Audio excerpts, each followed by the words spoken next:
welcome to the Trail Blood Podcast. I am one of the hosts. I am Christian Creasy. I am Lionel Chapman.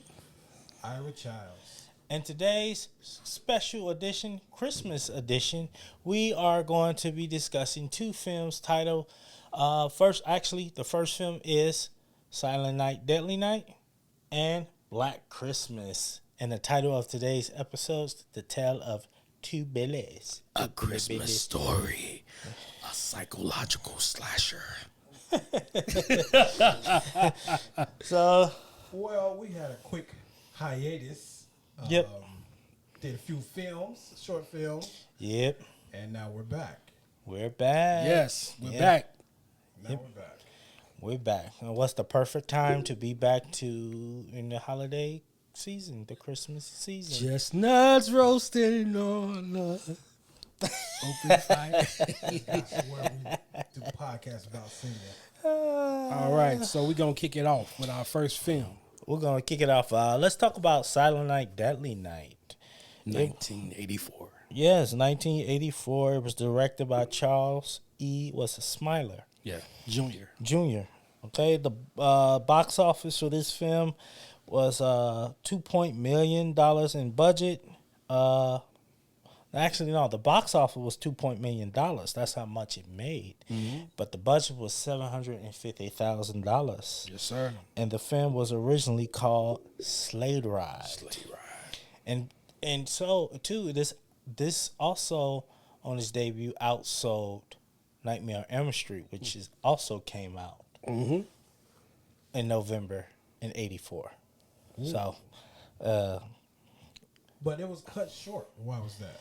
it was cut short because those damn parents, fucking parents, Yes. they protested. They put so much pressure on the movie theater owners and the studio because when they saw the promo, the promotional TV spots for this movie, they seen a demented Santa Claus hacking up Yes. people, and Santa Claus ain't supposed to be doing that. But you know, He ain't supposed to be doing that shit. Caused so much uproar.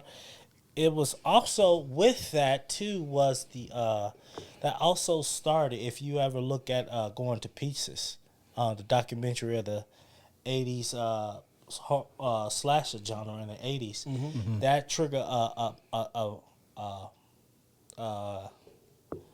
kind of like a thing to in horror films. That's why they did Friday the 13th, the final chapter. Yeah. Because of that, it was started. It was like, well, it's about this. Maybe it's time to stop doing horror films, slasher films, but Let's try something new. it didn't happen because then Nightmare on Elm Street like re-kicked that. Yeah. When Wes Craven get out there. But this film was this film was something else when I first saw it. Very heavy. Yes. It was very heavy, and one of the things about this film is talk about trauma and how trauma does affect everybody in some way or form. I mean, this kid Billy, he saw a fucking Santa Claus Kill his parents. kill his parents in front of him. Yes. Yeah. But it also triggered because it started off with his damn grandfather. Yeah. Grandpa was a Creepy. fool. He was a fool. He bogus as hell. A creepy mute. He was. Supposed to be mute. Grandpa was pretending to be a mute Yep. around the parents, but when he was alone with Billy, he just started saying some wild out stuff. Yep. He was telling him, "Have you think you've been good this year?" No. He said, "If Santa Claus he kills the naughty kids. He said, you better run, boy. He's gonna kill you." And lo and behold, when they on their way back from seeing their grandfather, What happened? what happened? A criminal in a Santa suit killed his parents. Yeah. Which traumatized him and his little brother, who was just an infant, so he doesn't know, which puts him into a system. Orphan. It does have effect on children, and Yeah. One of my questions is, since we talking about this, Okay. what do you guys think about this? Because as we saw in the film, that his upbringing in the orphan home wasn't that good because the nurses, not the nurses, the nuns, especially the head mistress. I mean, She was something else. she was something else. She did not really support him the way she should have, comfort him the way she should have, because he was getting his butt whooped. Yeah. I mean, in the film, spoiler alert for all you guys, he witnessed two people, Two teenage adults. fucking. Yeah. Let's put it like he said. They were fucking. And the nurse caught the kids, but he still got in trouble. She still whooped his butt. Mm-hmm. And knowing that every year around Christmas time, it traumatized him because of what happened. She didn't do nothing, and he went off on Christmas that year. And what did she do? She punished him again. She went by the old school way. Beat it at him. Yeah.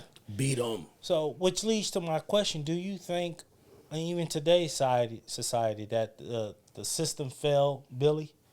I believe the system failed Billy. Because if they should have realized, okay, every year around Christmas, this kid acts out. Any other time he's okay, doing everything you got to do, but every time Christmas come around, And plus, she has the knowledge. She knows the background story of this kid. Right. That his parents was killed by a Santa Claus Yeah. figure. But before I answer that, how did she try to heal this young man? Tying him to a bed. No. She had him Put on sit on Yeah. Santa's lap. Yeah. Santa's Yeah. lap. That's Yeah. So One of her tactics. that tactic, I think, traumatized him even more. And with her, with the constant beatings and things like that, she failed him from the beginning. Yep. It was downhill from there. And then when he got older, it was just same thing. It's just like even the assistant nurse, she should know better. It's like you putting him in the store and you didn't really fully tell the store owner during this time he gets this way because this is what happened to him. I think And they put him in a Santa me Claus suit. me personally, I believe she failed him That's because what- she should have Yeah. stood up. She should. Yeah, she should have stood should up. have. And that's what thing. I think even like today, sometimes our system also makes killers. Yeah. Can make killers because they don't have no hope. Even though that's still to a certain point is no excuse, but it's just like we need the right people to like help. Now if it had been different that they tried to help and he chose differently, and he was like, okay, I'm gonna still be a killer. It's like, well, you have people tried to help you, but you still chose his pet. So we know now you making your own choice to go this route. But I believe even today's society, you see what happened in our government and society, they take programs away. What happened? Kids turn to other stuff, There's only so many video games a child can play until they get bored. Yeah. Then they need another outlet. It's crazy because you'll think they was, if they had some psychology like, okay, this is not the actual Santa that killed your parents. It was actually a guy dressed as Santa Right. who killed your Who parents. was a criminal. This is who he is and blah, blah, blah. Yeah. This goes to show you how important therapy is. Yeah. Which goes to show Mental health. Yeah. Which leads to my next question. Even though we experience trauma and pain in our lives, does that excuse our choice to become criminal or a bad guy? I think in his case, he didn't have no choice. I think it is a choice. Mm-hmm. At some point, you gotta try to want to heal yourself.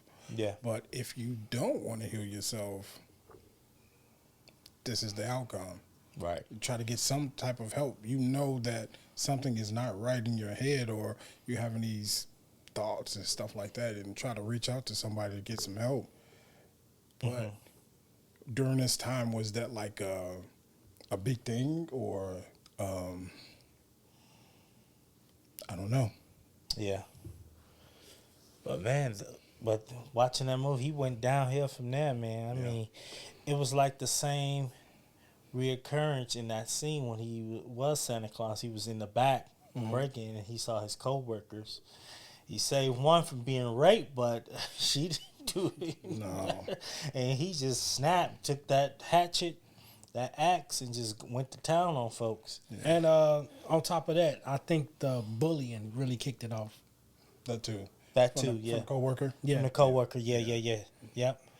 There was some brutal kills in this movie, though. Oh yeah, it was some nice brutal kills. So I can see why the parents Naughty. protested during that time. But you see now, it's like these days now, you see Santa Claus now. You see Violent Night that came out last year. You see a Santa Claus drinking at the bar, swearing, talking about kids being little shits, and whooping people ass. Yeah. You know what I'm saying? You see that. You know, you see like the Christmas Chronicles on Netflix. You see that kind of Santa Claus with Kurt Russell, who's also, you know, not drinking, not doing anything like David Harbour's character in Violent Night, but he's also, you know, riding, and he's like being a rowdy Santa, you know, breaking rules, speeding, guards, you know. What's the Santa that Goldberg played? Oh yeah, that one. Man, I won't be kicking thinking about ass. it all night. Yeah, you see Billy Bob Thornton Santa and Bad Santa. He drinking, cursing, you know, butt fucking heavy women. It was just the first of its kind. Right. You know, you see, I think Silent Night, Deadly Night, like, opened the doorway for that, because now it's more acceptable these days. You see all these Santas, you know. You see the recent one, Candy Cane Lane. You see David Allen Gear. Haven't seen that one yet. Oh, sorry. Spoiler alert. I haven't seen it either. He's a Santa Claus, but he's fly. Not a pimp way, but he's fly. Like going to the gala, fly. Okay. Oscar, red carpet, fly, you know. So, yeah. Which also, speaking of ability, which leads to, when we're talking about is a choice, will brings us to our next film, Black Christmas, directed by Bob Clark, who also directed another famous Christmas film, but more lighter one, is A Christmas Story. But Black Christmas, 1974. Killed at the box office in Canada. Yes, it did. Some folks consider it a Canada movie, especially Canadians. I remember first time watching this movie, man, I it gave me the chills, man. It's just the tone of it. Tone, it's like yeah. dark the entire movie. Yeah, I like the grittiness at the beginning. yeah. The shots, first person. I mean, like nothing is well lit in this movie. yeah. Nothing. And I can see, like, you see the But it open, works. yeah, you see the opening scene, the POV of the killer. I think John Carpenter took inspiration from that, because agree. Halloween Came out after. came out after 4 years later, has very similar with that Black opening, Christmas, and you can tell he took influence from that too, because instead with Black Christmas, the camera rig was strapped on the cameraman's shoulders as he climbed up the thing. Yeah. This one in 78 with Halloween, the Steadicam was introduced, so you don't have to do all that. But yeah, Black Christmas. 1974 is a cult classic in the tropes. For example, it has great tropes like the scary phone calls from the killer making. Upside Now, down. can I Creepy stop you sound. right there? Yeah. With the scary phone calls when a stranger calls. Yep, that was So this movie definitely inspired or spawned other horror films in some kind of way. yeah. I'm glad they changed the title, What was because the title? original title was Stop Me. It was Stop Me. Yes. Yes. I'm glad they did change the title. But Bob Clark wanted something to happen dark during the festivities season, you know. Yeah, So Black Christmas was well deserved. it was Of this deserved, a good title, and the tropes as well, which stuck out for this movie. Is just like Ira said, with inspiration when a stranger calls. You have, this guy making obscene phone calls to the sorority girls, saying all kind of perverted things and threats. Troops were used like this in A Stranger Calls, like you said. Wes Craven's Scream was another one that was took those tropes from these films. Like I just don't realize that. Yeah. Yeah. And Scream, like, what's your favorite scary movie? Even with the voice. With the voice, yeah. Yeah. Yeah. Because you hear in Black Christmas, the killer had a different voice. He was this obscene, weird voice talking about, yes, I want to lick your cunt. I want to lick your pussy. The amazing thing though, they did that upside down. Did they? Yeah. Did the that's voice. Voice? Yeah. So he can do it? Oh, man. Yeah. I know that person, whoever that person was, to do that voice, had to get up very slow. All that blood rushing to your brain. So that was cool.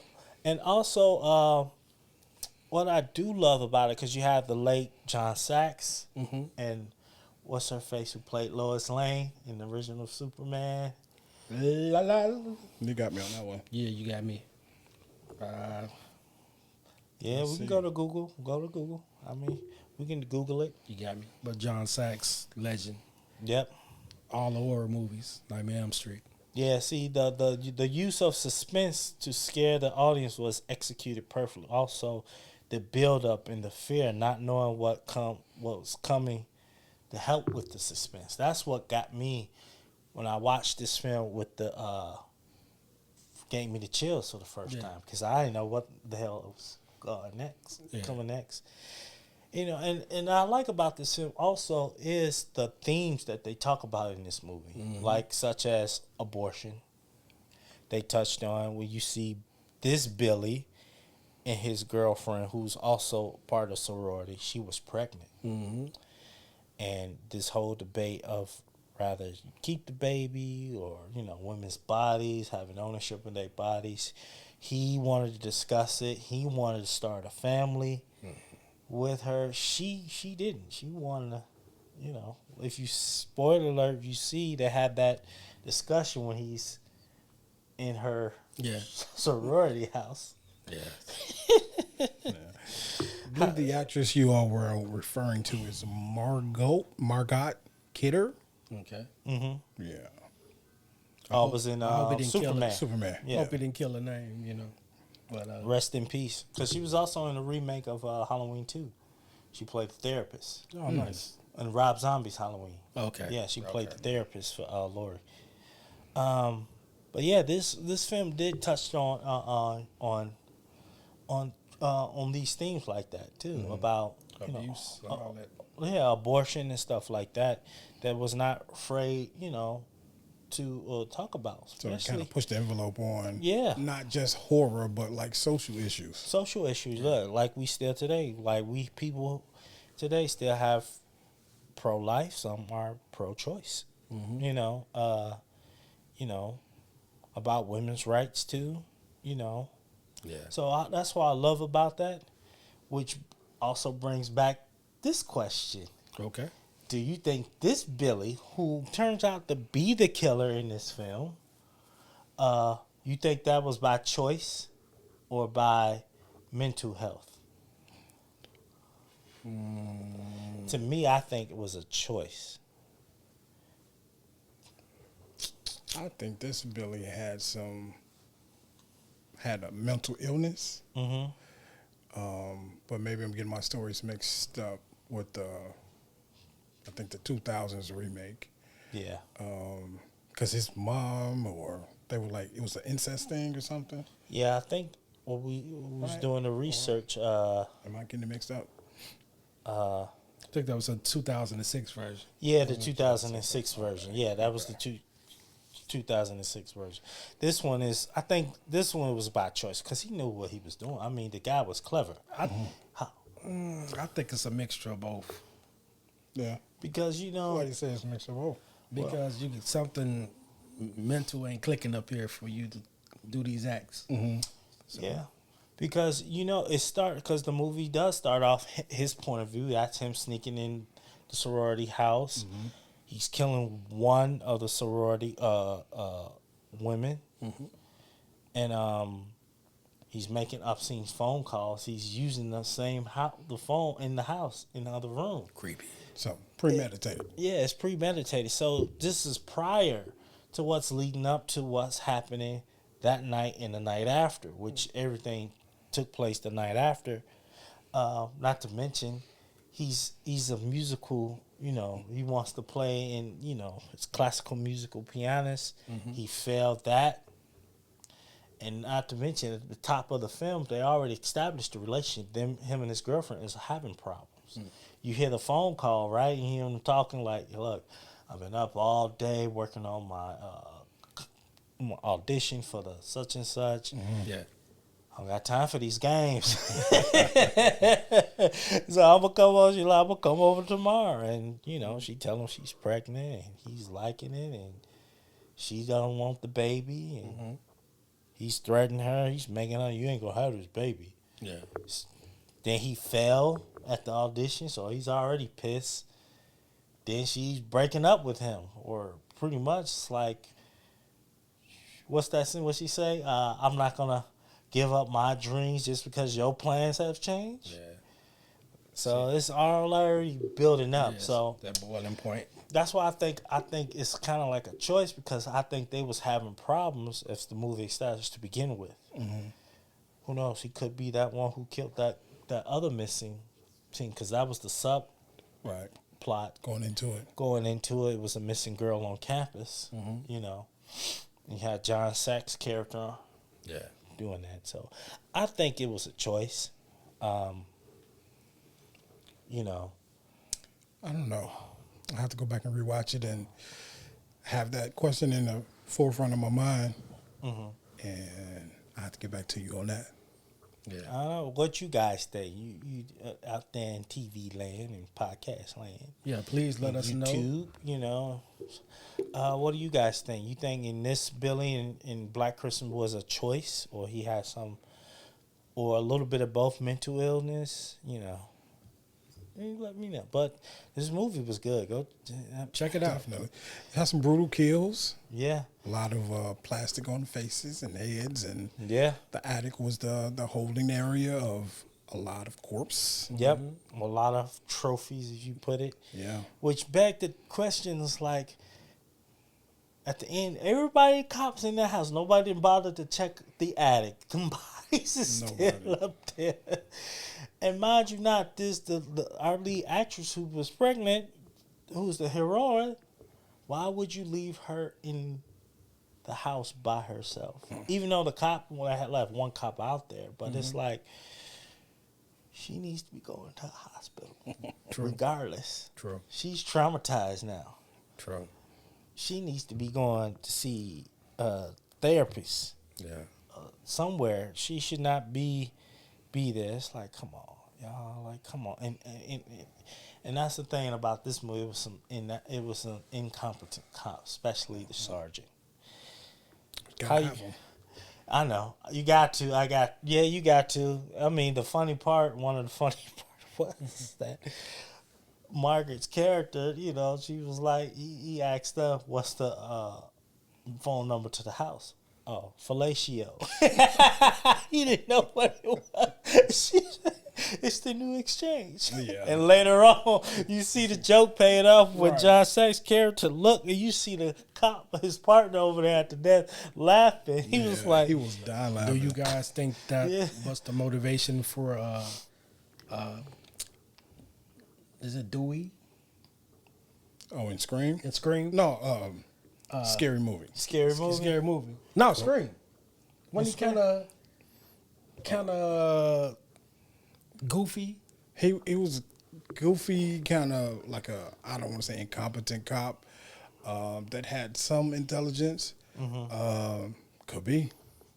But I think that's just in movie history where you have kind of like the cops that are like half full, Yeah. So, But it's just a running joke. And the sergeant, he wasn't bright, and he didn't. as you saw in the film, you see John Sax's character. It's like, wait a minute. The killer is calling the house. The sorority girls was getting umpteen phone calls, and one is missing. You didn't think, and all this coming from the same place. You didn't think that was to talk to me about it. So, and that's what led to the fellatio. That could be a shot at law enforcement. Yeah. You know, saying, hey, you know, you may be law enforcement, but you're just not that damn smart. Yep, that too. And they wasn't in that film. Besides John Sax's character, you have this cop. It's like, come on, man. It's like, that's why the boyfriend bust in there and called him out his name and shit. Yeah. Snapping on him like, you dumbass. You like, come on. It's a missing girl. It's a missing sorority girl. And the house is getting obscene phone calls, you know. Yeah. So Yeah.